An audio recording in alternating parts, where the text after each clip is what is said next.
semuanya, perkenalkan nama saya Clarena Firna Villanova, saya dari kelas 10I. Pada hari ini saya akan menjelaskan materi mengenai gerak vertikal ke bawah. Selamat menyaksikan. Yang pertama, pengertian gerak vertikal ke bawah. Gerak vertikal ke bawah atau bisa disingkat dengan JVB adalah salah satu bentuk gerak lurus berubah beraturan atau JLBB. Sesuai dengan namanya, gerak vertikal ke bawah bermula dari posisi awal pada ketinggian tertentu menuju titik terendah atau permukaan tanah. Berbeda dengan gerak jatuh bebas atau GJB yang kecepatan awalnya sama dengan 0. Pada gerakan vertikal ke bawah atau GVB, kecepatan awal benda tidak sama dengan 0.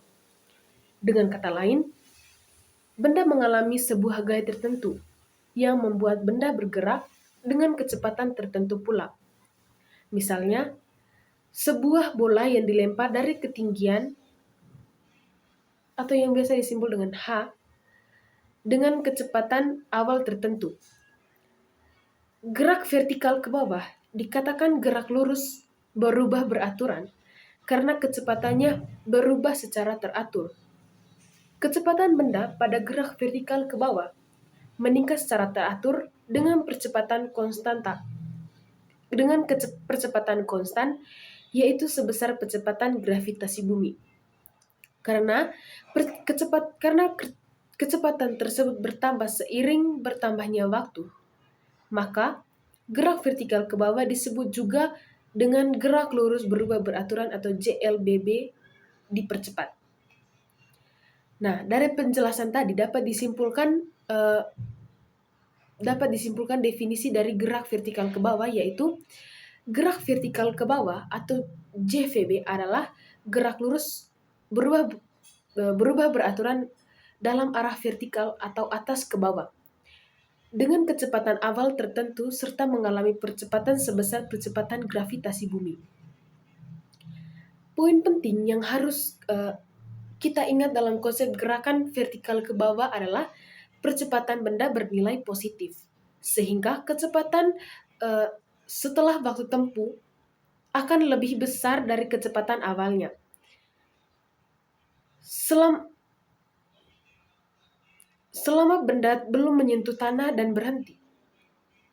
Sebenarnya, jika ditinjau dari segi vektor, pada gerak vertikal ke bawah maupun pada gerak vertikal lainnya, seperti gerak jatuh bebas dan gerak vertikal ke atas, nilai percepatan benda selalu berharga negatif karena arahnya ke bawah. Namun, untuk mempermudah dalam memahami dan menghafal rumus-rumus besaran pada gerakan vertikal, nilai percepatan benda diasumsikan positif karena harga positif atau negatif sangat berguna untuk membedakan rumus besaran pada gerak vertikal tersebut, terutama untuk rumus gerak vertikal ke bawah dan gerak vertikal ke atas. Yang kedua, ada ciri-ciri gerak vertikal ke bawah. Yang pertama, benda bergerak dari atas ke bawah dengan permukaan tanah sebagai titik acuannya. Yang kedua, lintasan gerak benda berupa garis lurus vertikal. Yang ketiga, perpindahan benda terjadi dari sumbu Y. Yang keempat, memiliki kecepatan awal. Yang kelima, percepatan benda sama dengan percepatan gravitasi bumi.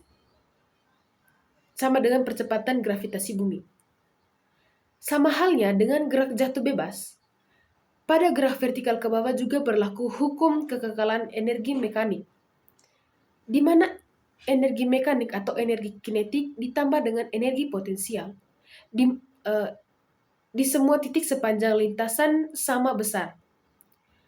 Ketika berada di titik tertinggi, benda memiliki energi kinetik minimum dan energi potensial maksimum. Sebaliknya, di titik terendah atau sesaat sebelum menyentuh tanah, benda memiliki energi kinetik maksimum dan energi potensial minimum. Berikut akan dipaparkan sebuah gambar terkait dengan rumus-rumus dari gerak vertikal ke bawah.